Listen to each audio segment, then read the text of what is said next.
right. Well, good morning and good afternoon and good evening, everybody. How we doing? Welcome to the Barton webinar. I am back after a refreshing week off. Took the week off, celebrated an anniversary, did some golfing, and I'm glad I did because it's a lot colder now. So, yeah. And celebrated Labor Day yesterday. Hope everybody had a good Labor Day in this wonderful 2020 that we're having. So, hey, so thanks for joining us today.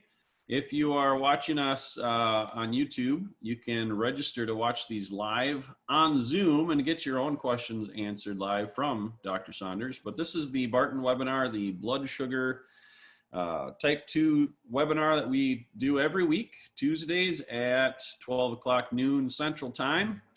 And we are talking about the Diabetes Solution Kit. And then today we're going to actually talk a little bit more about vision and eye health. So see how your eyes are doing today. It's like, how are mine? Is mine looking okay? All right.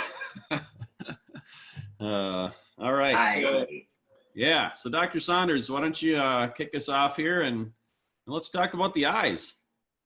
Okay. So the reason the eyes are so important, well, partly because that's what we use to experience our world. A big portion of what human beings experience is through their eyes, through light. As time goes on with diabetes, it's easy to lose the vision. And it's a fairly common complication of diabetes. So as a background underlying this, think about that all of the tissues that are really sensitive to blood flow, that are really sensitive to oxygen and energy, are the ones that are going to have the most damage, because the problem with diabetes is a lack of energy. And so if you have a lack of energy to your brain, it's just not going to work. If you have a lack of energy to your heart, it's not going to, you're going to get congestive heart failure and arrhythmias. If you have a lack of energy to your kidneys, then they're not going to function right. Your nerves in your feet are going to feel numb and cold and tingling. Well, this same thing is going on in your eyeballs.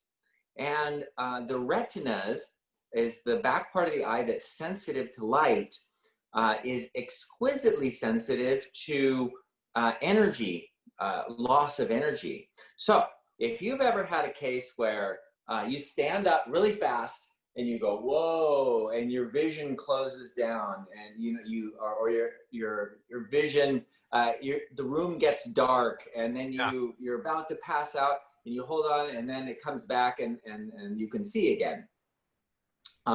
That's simply because of a decrease in blood flow to the retinas for just a brief instant, just briefly. Think about what would happen if you didn't have any energy flowing for a long period of time, or decreasing energy over a long period of time. So what happens in the eyes is the same thing that happens in the brain. And in order to get sugar to the cells, there needs to be some what are called glucose transport proteins, GLUT1. This glucose transport protein pulls sugar out of the blood, in the blood vessels, and into the retinas. And then the cells in there, the rods and cones and all the cells in the retinas, can then metabolize that energy, use that energy for vision. And that is extremely important, because without that constant supply of energy, like, when you stand up too fast and the blood runs out of your head, then you lose your vision. But what's worse about this is, as you sort of gradually decrease the energy going into the retinas, you get just less and less and less vision. So it's so gradual, you may not notice it.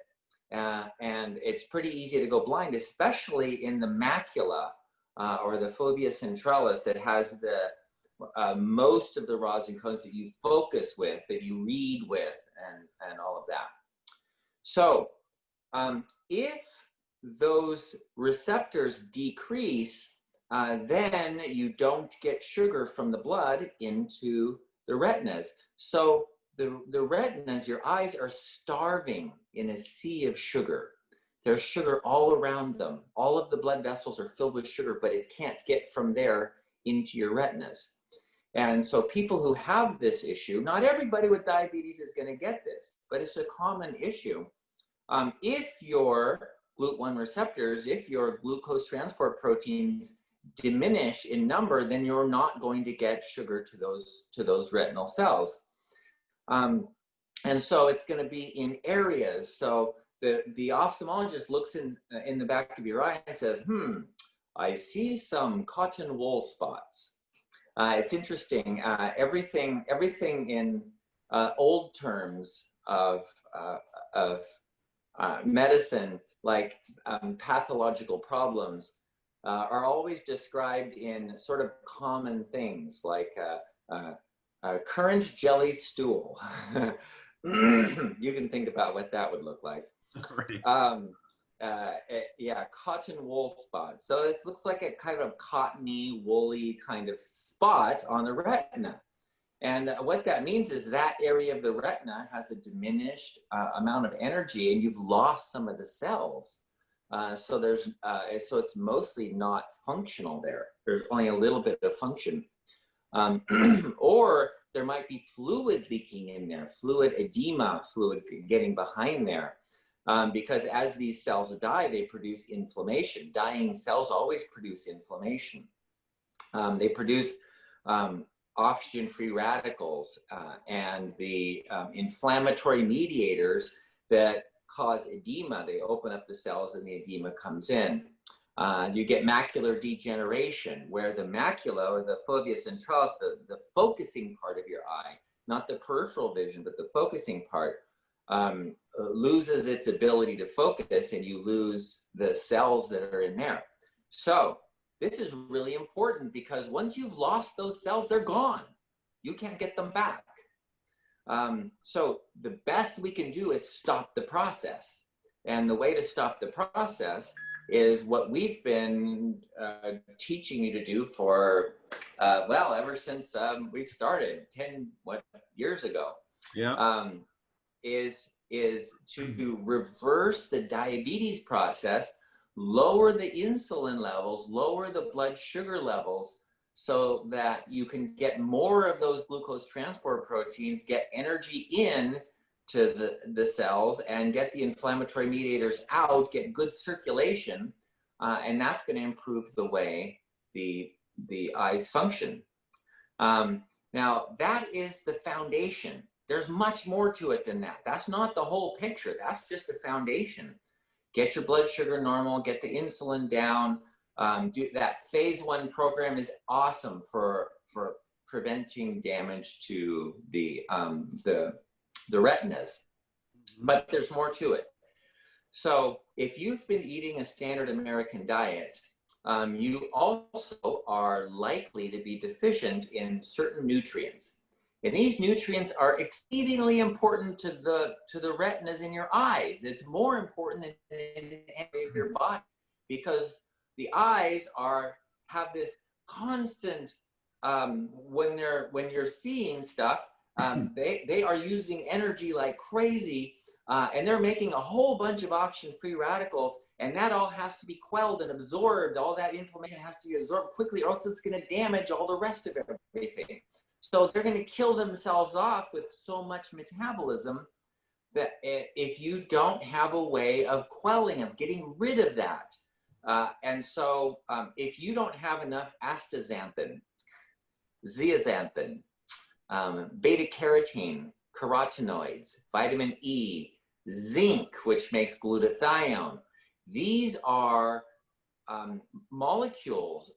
Lutein, I didn't mention. Lutein is the red in tomatoes, from tomatoes and ketchup, but don't eat ketchup.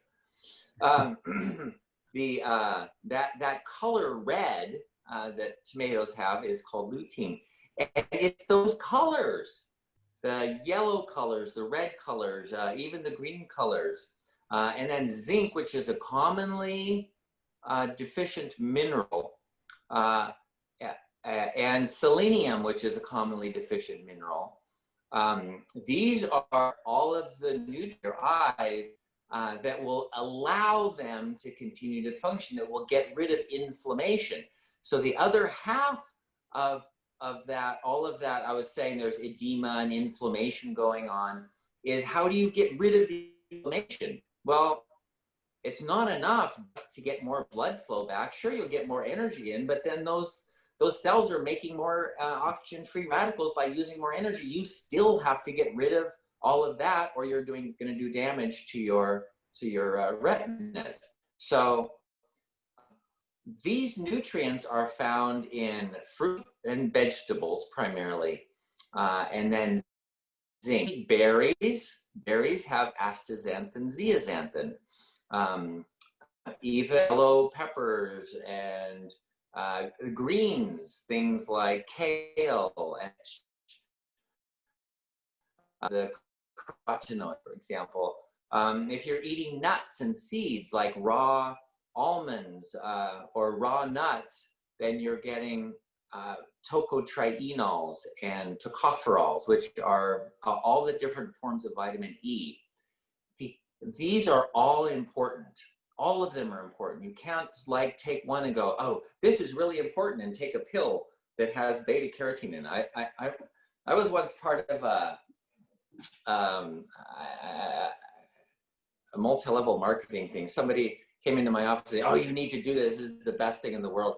And we would measure people's beta carotene levels, and they were always low. Everybody's low because hardly anybody eats fruits and vegetables.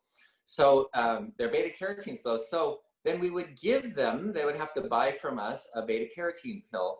And then they would take the beta carotene pill, and lo and behold, they would come back and their beta carotene levels were high, were higher, were good, at good levels.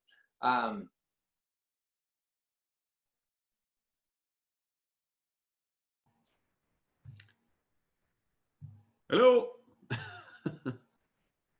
Carotene. Oh, it's cutting out. Yeah, you're cutting out a bit Did there, we lose you? Saunders. You're back now, I think. So go ahead. Darn. The last 10 seconds were lost into the Ethernet. Okay. Okay. So, so when we were giving people those pills, their beta carotene levels will go up, but what about the other things? What about other carotenoids? What about astaxanthin, zeaxanthin? What about tocotrienols, vitamin E, zinc? None of those were taken into account by the test. And sure, it looked good on paper or on the test, but it's so much better if you can get that from food. So much better than taking a pill.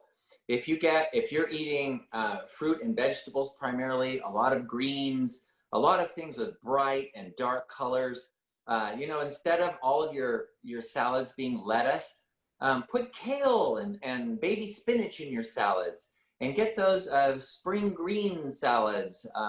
Those are really good, and they're darker color, and they have a lot more of these nutrients that nourish your eyes. So it's been proven by many studies that taking the pills works. I'm not going to say it doesn't work. It works. But I'm going to tell you it's so much better if you can get it from your food. If you get those same nutrients from your food, you're much better off, because you have the full spectrum instead of just that one little nutrient that they put in the pill. Yeah. Does that make sense? It does, yeah. Well, and I just want to say I really appreciate that about you, Dr. Saunders. You know, you're not just trying to sell people pills here or anything like you really care about what works the best for people. And, so telling us eat more vegetables, eat more variety in our salads and things like that. That's great practical advice for sure. So, yeah, thank you. That's interesting. So what it comes down to? Oh, what? sorry. Go ahead. I was just going to mention, I was talking to someone at church on Sunday, and they had said, I've been seeing your webinars posted on Facebook, but I've only listened to a little bit. And this person was she was pre-diabetic, and she's like, so like what products though are you selling? Like what pills do I need to take? Because she wanted to know like the insider information. I was like, no, it's not products. It's food and teaching how, to utilize food. And she was like, really? It's kind of the uncommon thing. So anyway, I'm glad for that too.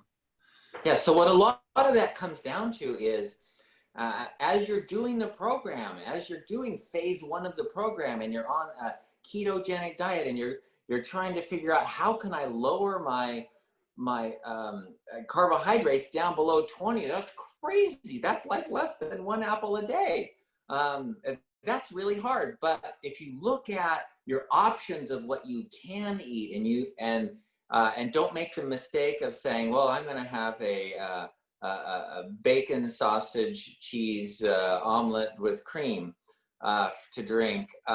If you instead say, well, I can have all the spinach I want, I can have all the kale I want, I can have all the broccoli I want, I can have all the cauliflower I want, I can have peppers and celery and onions and garlic.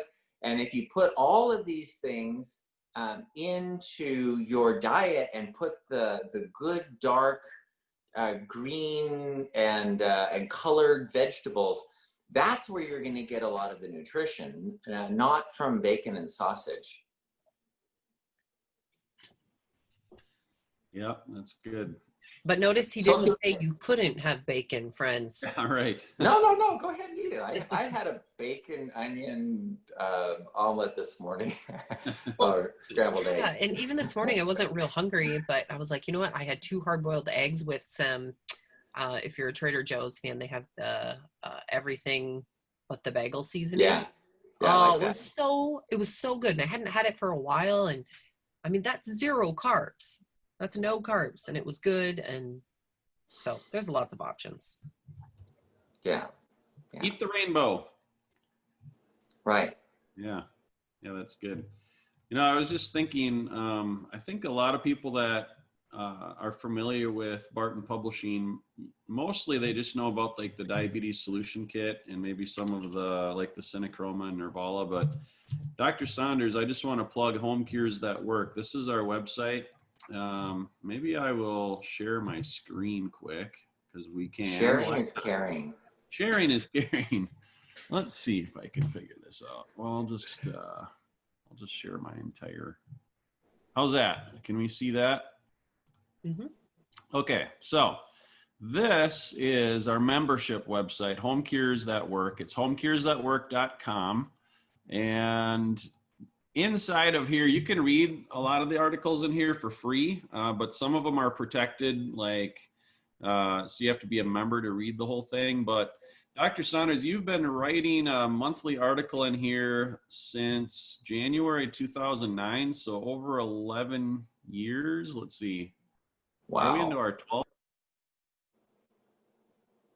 Yeah, because this is our 12th year doing that now. And like this current month, we've got diabetes in the bedroom, which we're hearing more and more people that are struggling with issues in their sex life, for example. And so this issue, volume 12, issue 9, covers those types of issues. And then, we've got, let's see here.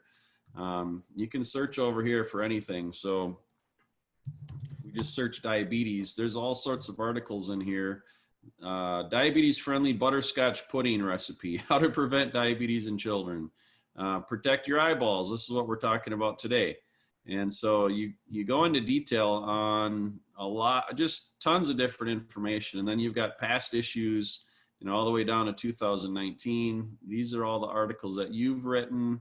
I believe you're over 130 articles now. And so you just this is a vast wealth of information. And, we like to tell. And some of them are really good, actually. I read them like years later. I read them, I go, wow, did I write that? That's pretty good. Right. Yeah. I mean, we talked about COVID-19 and we talked about stem cell protection. And so, we can't cover all of this stuff in our weekly webinars, but if you become a member of Home Cures That Work, It's $99 for an annual membership that gives you access to everything that we've ever published in here. And so it's like, imagine you or a family member has a problem with, let's say, kidney stones. What's in here for that? Have we covered that at all? Naturally preventing and dissolving kidney stones, how to naturally protect your kidneys. So pretty much almost every health topic you can imagine we've covered in here. And so just wanted to plug that real quick, because if you love Dr. Saunders as much as we do, this is a great way to get like all of his brain dumped into this platform at Home Cures at Work. So well, it's not just my brain. I do a lot of research. I actually look into what's the most current research, because I know that what we learned in medical school is 20 to 30 years behind where the research is. So this is mostly the advanced stuff that I'm putting in. Yeah. So if you're interested in that, that's just a quick plug for Home Cures at Work. You can go to homecurestatwork.com. I think we also link to that from Barton Webinar. Let's go check that out. If you haven't gone to bartonwebinar.com, if you're watching this on YouTube, you can register to join us live every Tuesday at noon. And so at the bottom, we've got Home Cures right here. So you can just click on this link. Bada bing, $99. You can join that, get the entire membership for that one low payment. So, all right, I'm going to stop sharing my screen. We can get back to our the webinar here. So let's see, Leslie, do we want to tackle a couple of questions that have come in here? Let's do that. All right. Okay, let's see here. All right, let's ask this question from Larry. Why is the A1C blood test from the lab always higher than when I take my blood sugar readings at home? He says A1C at 5.9 or 133. My readings at home are 4.7 to 5.1, 90 to 104. Wow. Yeah. If your readings are consistently 4 to 5, that's great. That's really good. So the question of why is that the hemoglobin A1C is an inexact average. It only gives you sort of a flavor of what it is. It's not a number. It's really kind of a general idea. So if your hemoglobin A1C is giving you an average blood glucose of 133, then that's kind of. Let me tell you how it starts. So you have these red blood cells, and the red blood cells have.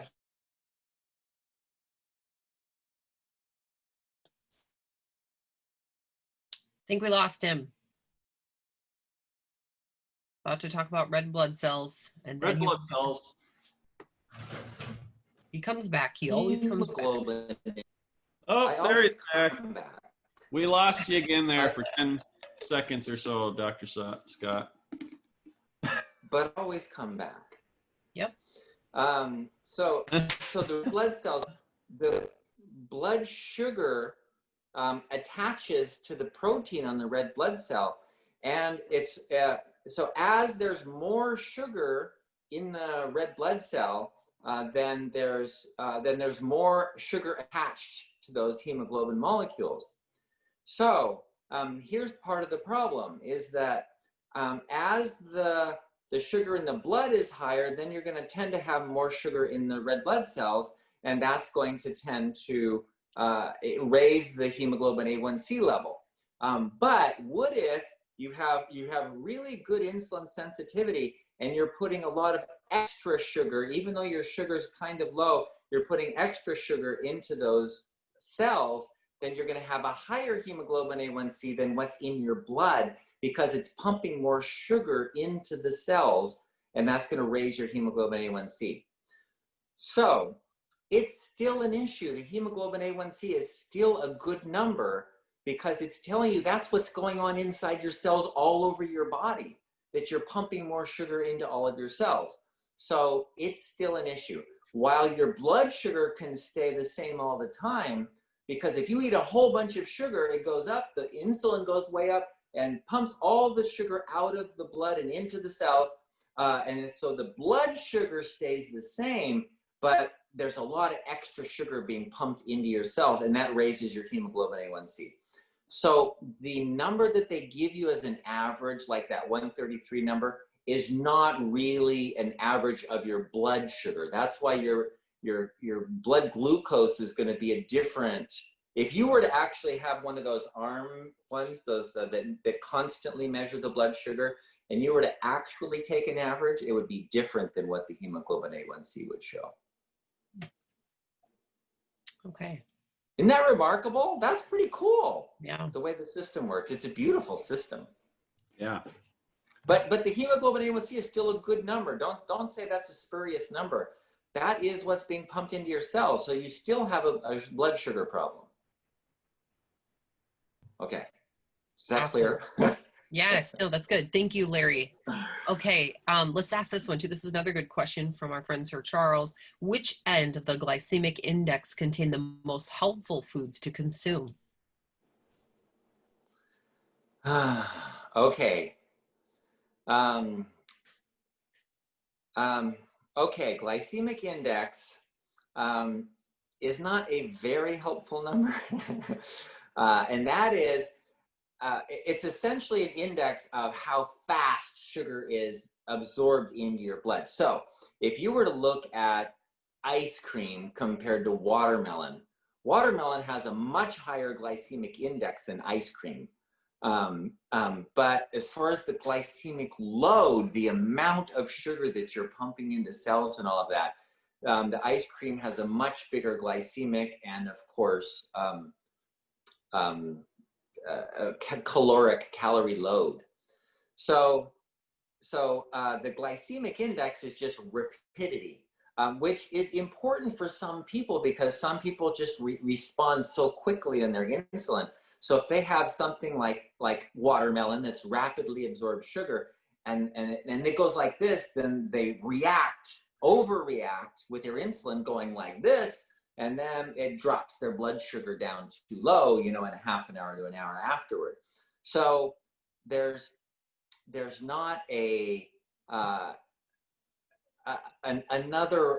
that's the one thing that will help with the glycemic index. Aside from that, it's really just better to look at total carbs is a better way to look at it, and just, yeah, that's better. But there are things that will lower glycemic index.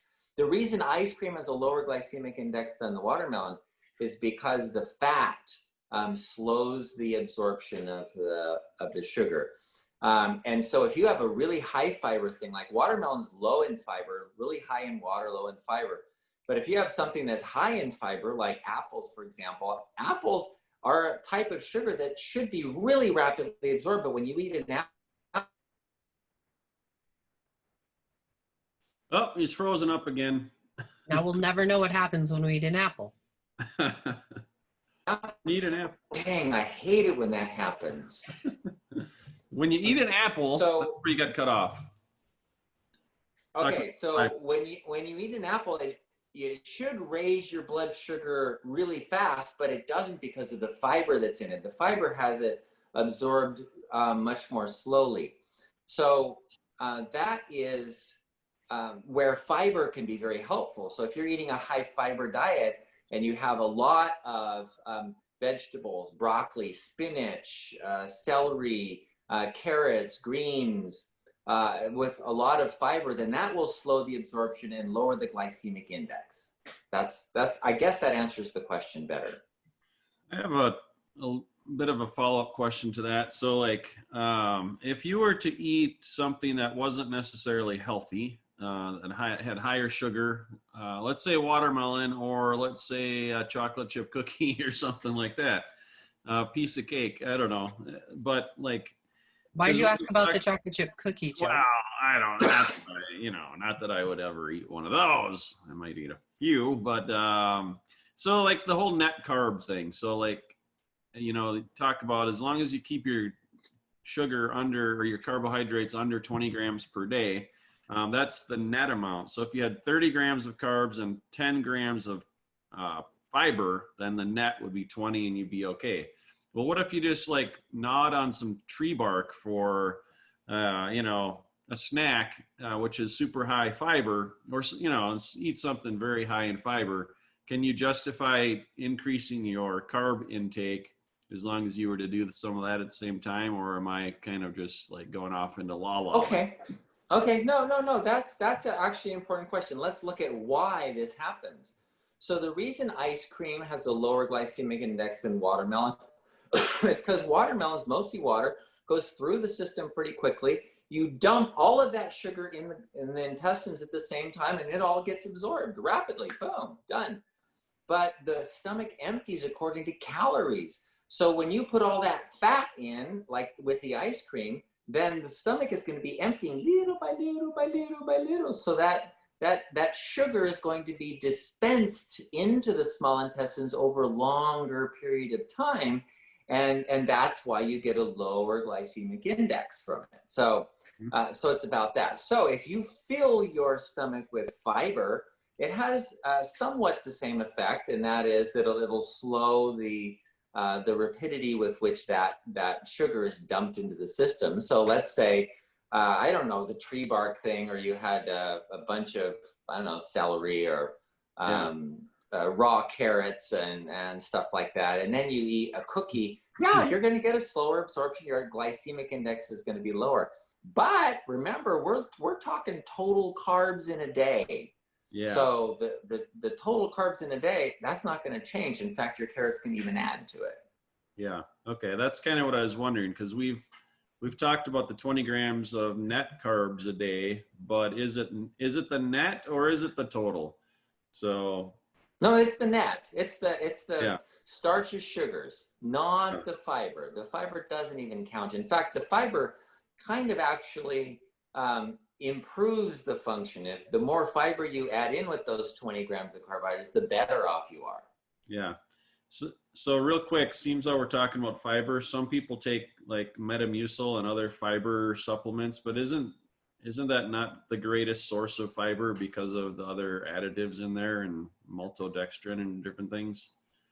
Yeah. If it wasn't for the additives, you know, the psyllium seed extract is actually a pretty good fiber. It grows good bacteria in your intestines, and it will slow the absorption, and it will improve your dysbiosis. So it's not bad. It's just like for every cup of the psyllium fiber supplements, laxative supplements, there's like 2 teaspoons of sugar in each one. It's actually quite a bit. And if it doesn't, and it has artificial sweeteners, then you still have the same issue. Now you're insulin resistant, and artificial sweeteners make you more insulin resistant. So if it wasn't for that, it was just, if you just get pure psyllium seed, and I have had people do this, then psyllium husk, ground psyllium husk, that works. Yeah. So another shameless plug here. This is our Healthy Gut Support Plus formula, and this has 0 carbs in it. So this actually has some fibrous ingredients, as well as, so it's prebiotics, probiotics, and digestive enzymes. And let me just tell you, if you're watching this webinar right now, you're going to want to try this Healthy Gut Support. You're like, having a healthy gut is so important for everything else, like we've been talking about here. But this has, so prebiotics, it includes the apple pectin, betaine, acid, aloe vera, which is soothing. The enzyme blend just helps you digest, you know, your carbs, proteins, and meats. And then the probiotics just helps you have that healthy biome, that bacteria in your gut and in your large intestine, right? Not so much small. And so, and then we have fructooligosaccharides in this. So this is a really good formula. There's 60 caps in this. You can take. When do you recommend people take this? You know what? I'll tell you a story. Okay. Last time when we met together in Utah, when the whole team met together, we were discussing, okay, So we just released this, or just recently put out this healthy gut support, and we want to know how it's going and everything. While we were talking about it, I got a call on the phone from one of my patients, and she's like, okay, I've had irritable bowel syndrome for 10 years, and it has been nonstop, and I've tried everything, every supplement, every drug, every doctor can give me, and I've been on this healthy gut support now for a couple of weeks, and I don't have diarrhea anymore, and I feel good, and I sleep all night, and I feel great. My stomach feels great. I'm not getting cramping anymore. While we were discussing it, I got a call from one of my patients. I've pretty much had most people who've tried it, who've tried other things that didn't work, and this one did work. And I don't know, it's the combination of things or what, it's just, I don't know, it works. Yeah. Well, and getting it from a trusted source, I mean. Yeah, I tell them to take it with every meal to start off.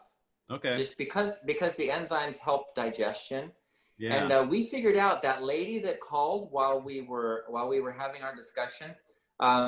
Later on, a few months later, we were looking into it, and it was the enzymes that were helping her. That she had other things that had enzymes but didn't have this set of enzymes, and so it was the combination, and it was the enzymes that were the most important part of it for her. So go on bartonwebinar.com and you'll find this bottle down in the recommended product area. Click on the buy now button. And then I'm going to give you a coupon code because you are a valued watcher of our webinars. Webinar 25 is the coupon code. That'll save you 25% off our already discounted bottles. And if you buy 6 bottles, we're talking less than $30 a bottle. Normally these are $67 a bottle. Retail regular price, but you can get them for less than $40. What did I say? Let's see. 6 bottles. Let me just get the calculator out here. 22, 6 equals 37 times. You're not a math whiz, are you? $27.75. I've got my handy calculator here. Yeah, you're an accountant. That's right here. That's the calculation right there. Hello. Okay. Wow, everything's falling off my desk here. I'm getting off the rails a little bit. Okay, reel us back in, Leslie. Where do we go now? Okay, we actually do have some more questions that are really good questions. So let's go ahead and answer those. If you haven't asked yours already, please do that. You can do that on Facebook, or you can do it in the Q&A here on the Zoom link. Let's see, we have, I love that all of you are saying hi. Patrick is here, Eve and Terry. Okay, Tim, at what sugar level or A1C does it start to affect your vision permanently? Okay, that is an important question. Thank you for asking that. There is no correlation, none. You could have a blood sugar in the 300s for years and have no damage to your eyeballs. You could have almost normal blood sugar, just a little bit elevated, and have damage to your eyeballs. Remember, it's not just the blood sugar. In fact, the blood sugar itself isn't a big factor, except that you diminish the amount of energy being put into those retinas and allowing more oxygen-free radicals to be produced. But remember that you have to have all of the nutrients too. So your diet has a huge effect on it. Your nutritional status has a huge effect on it. If you have toxins, certain buildup of especially like mercury or lead or anything like that, that's going to make it worse. If you have any enzyme abnormalities that don't allow you to use folic acid is a common one, like methyl tetrahydrofolate reductase, MTHFR, is a common problem, not common like a lot of people have it, but as far as genetic issues goes, where you can't convert the folic acid to the methylfolate, so you don't have a usable form, that can affect your eyeballs. And so it could be genetic, it could be toxic, it could be lack of nutrients, nutrient deficiencies, it could be a lack of antioxidants, it could be, so the blood is an important part of it, but it's not the whole thing. That's why there's no good correlation. You can't say, oh my gosh, I have blood sugar of 300, I'm going to lose my eyeballs. That's not the way it works. You gotta do the whole picture and prevent damage to your eyes.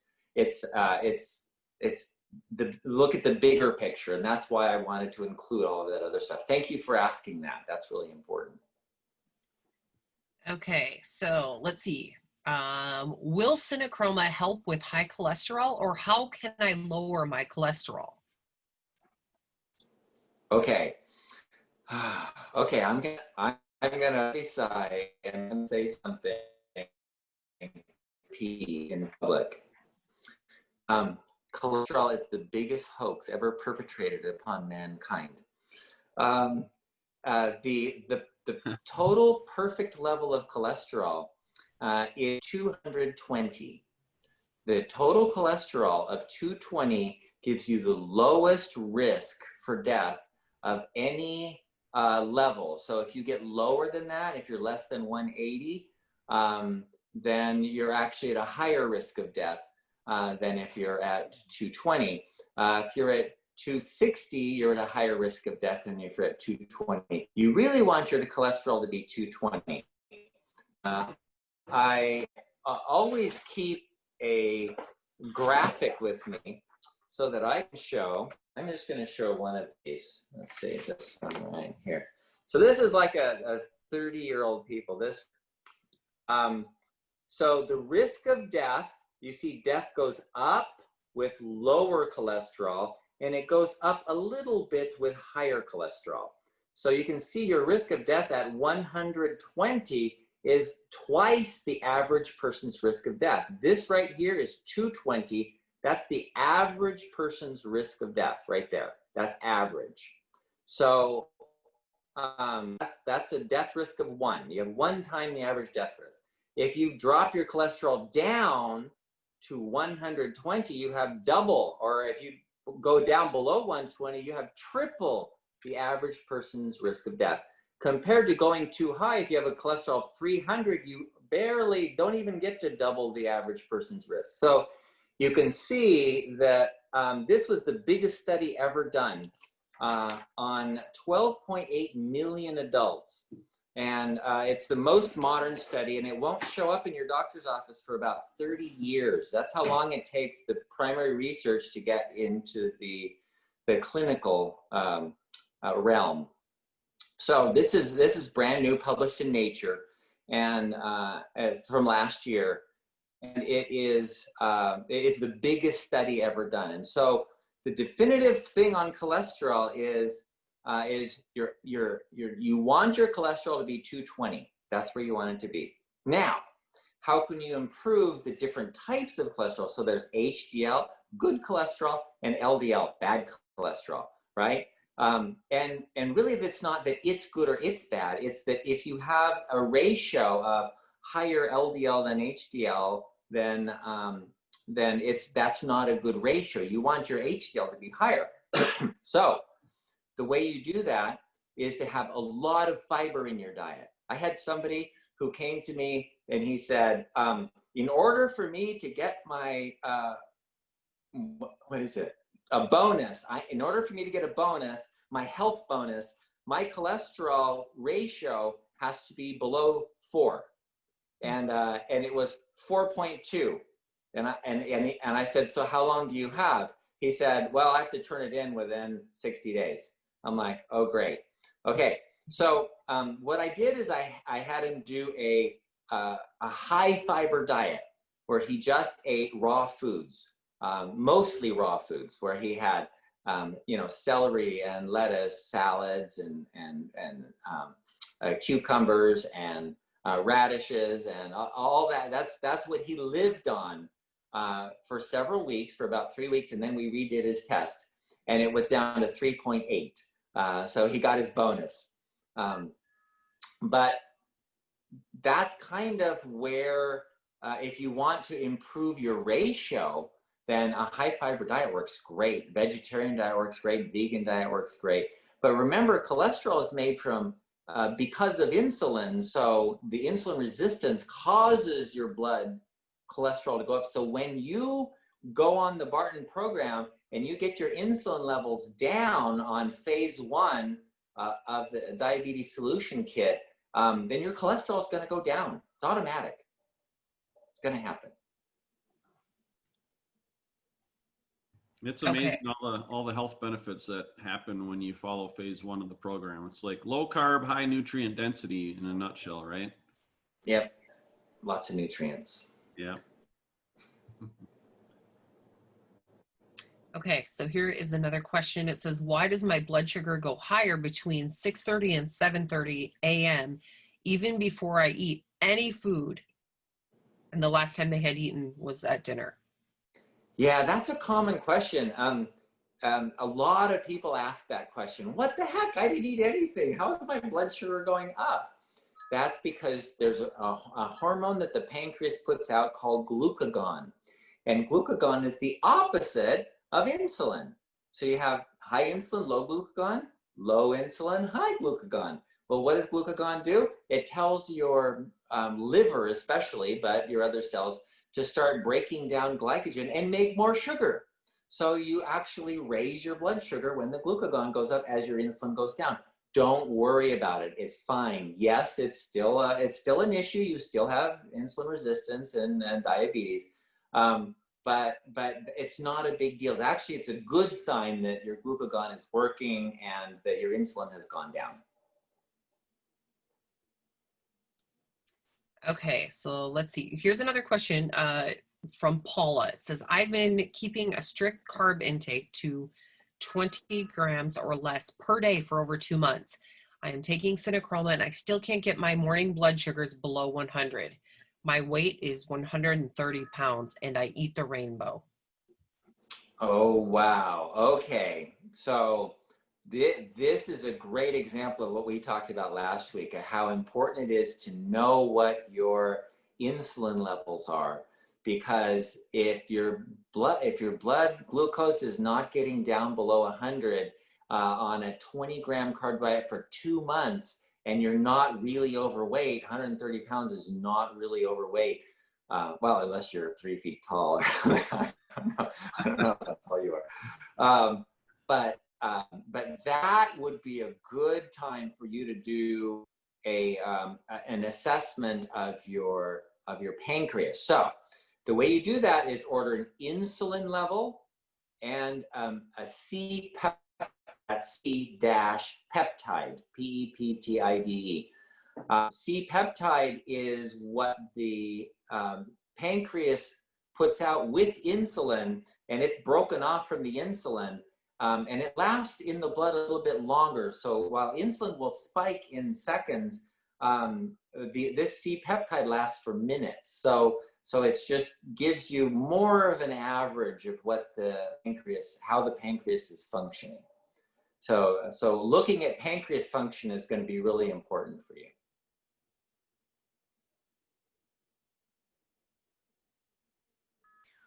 Okay, so I think I'm going to defer this question to Joe. Do we have any updates on our new recipes?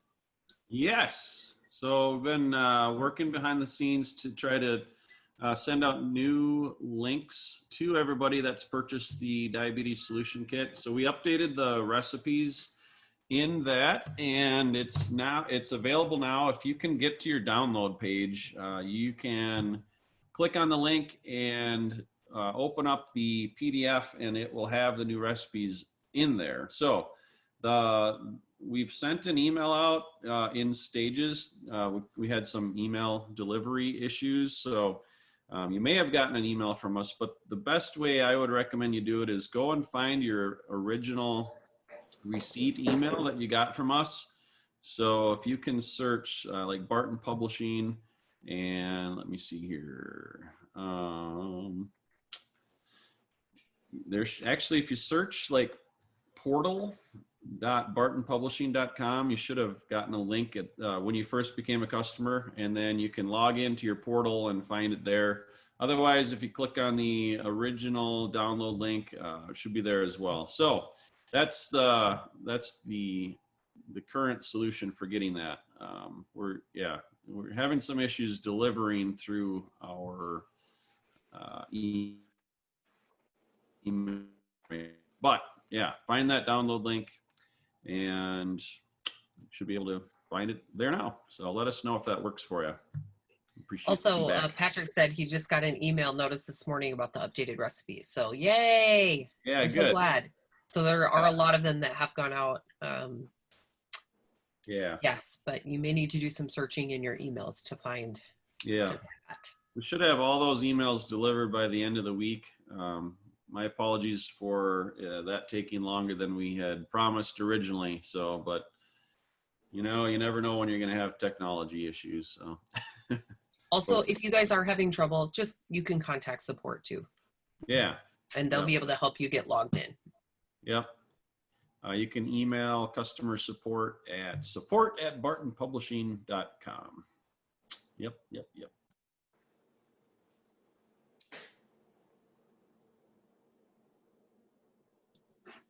Okay, disregard the message I just sent because I spelled support wrong. So let me redo that. Support. I mean, that'll take you somewhere. I just don't know where. That goes to your email, Leslie. Yeah, don't say that. Okay. I think that's it for questions, guys. All right. Oh, here came another one. Okay.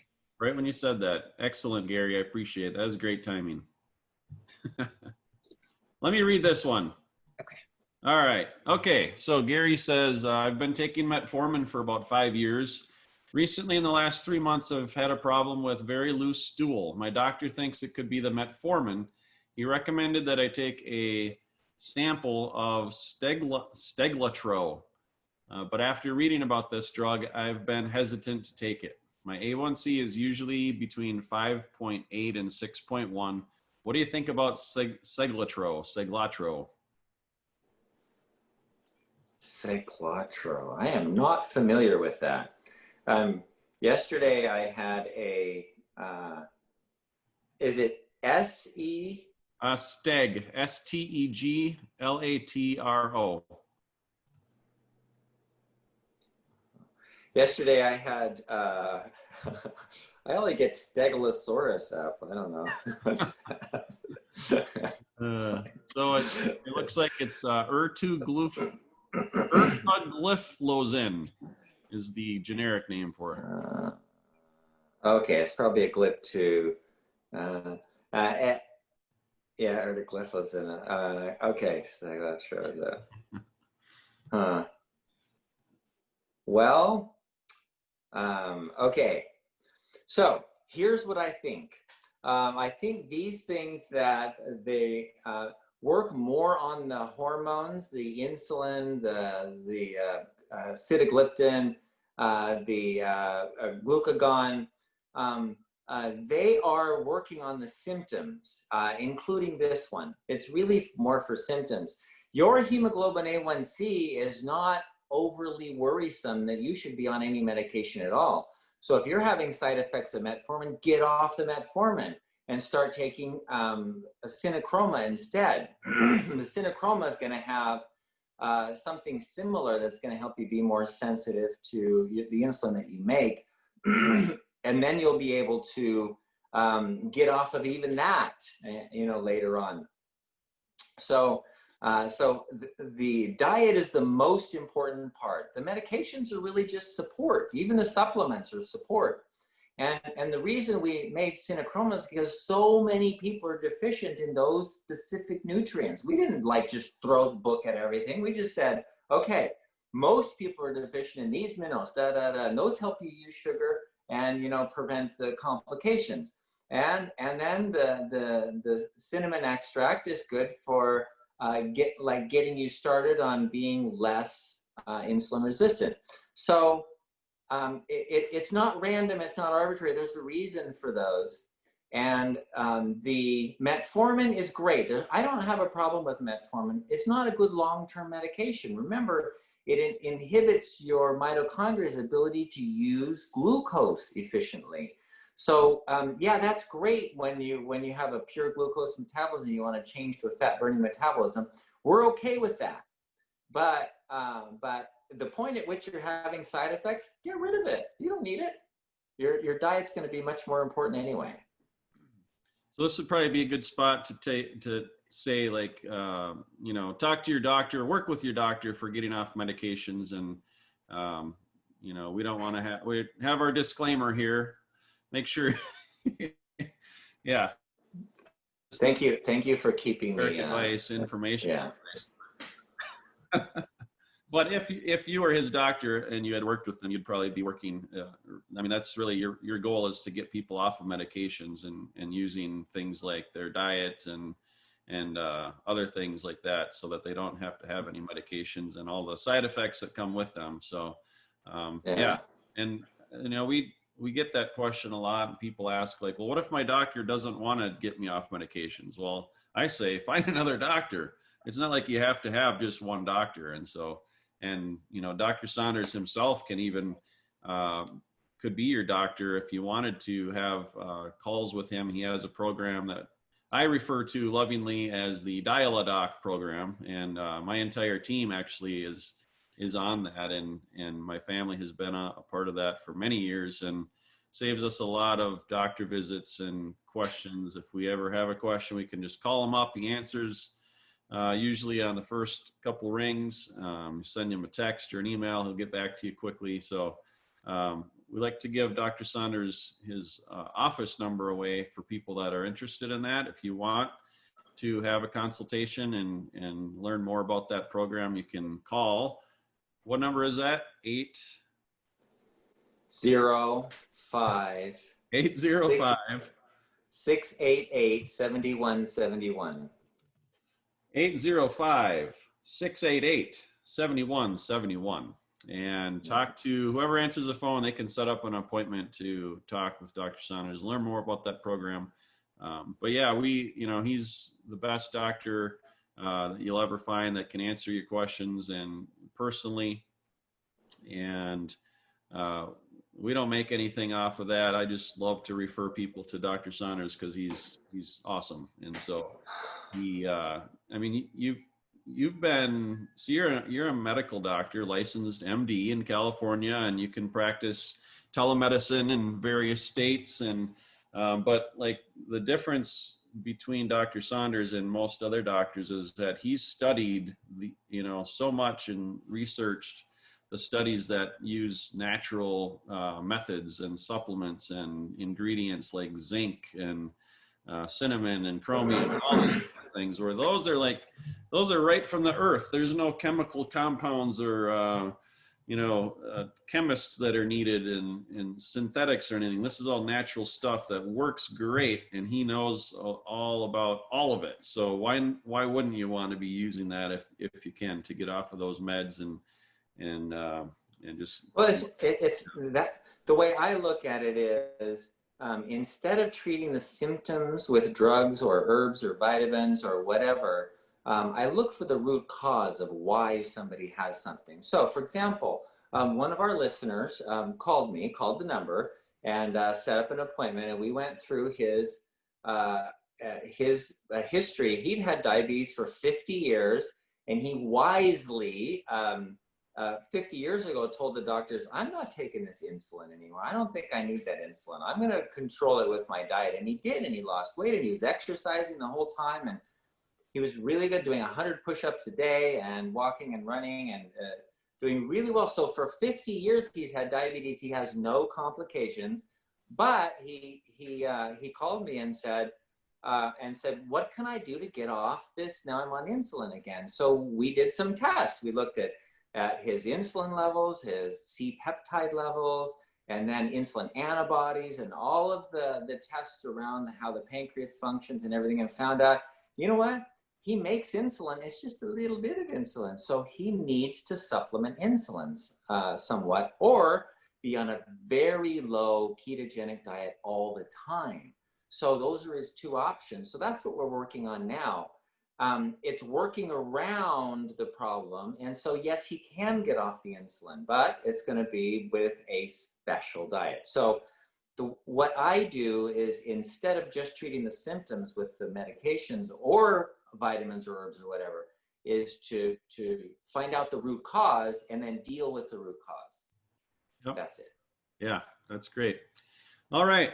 Well, let's wrap up here. One more time, if you go to bartonwebinar.com, you can find links to our YouTube channel. And these webinars are posted on YouTube usually a couple days later than we're live, which would be Wednesday or Thursday. And you can also join our Facebook group, which is called the 610 Reset. And we've talked about the 610 Reset quite a bit on past webinars. And real quick, that's just having an empty stomach by 10 o'clock and going to sleep. So basically stop eating at 6 o'clock, be asleep by 10 o'clock, and then you maximize your human growth hormone production and reset any and all damage that's been done during the day or prior to that.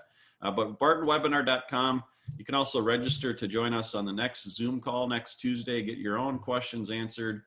And, we do this because we love to help people. That's one of our core values. And we've been selling the Diabetes Solution Kit for over 10 years, helping people to reverse type 2 and find natural remedies. And so we really appreciate you guys joining us on this.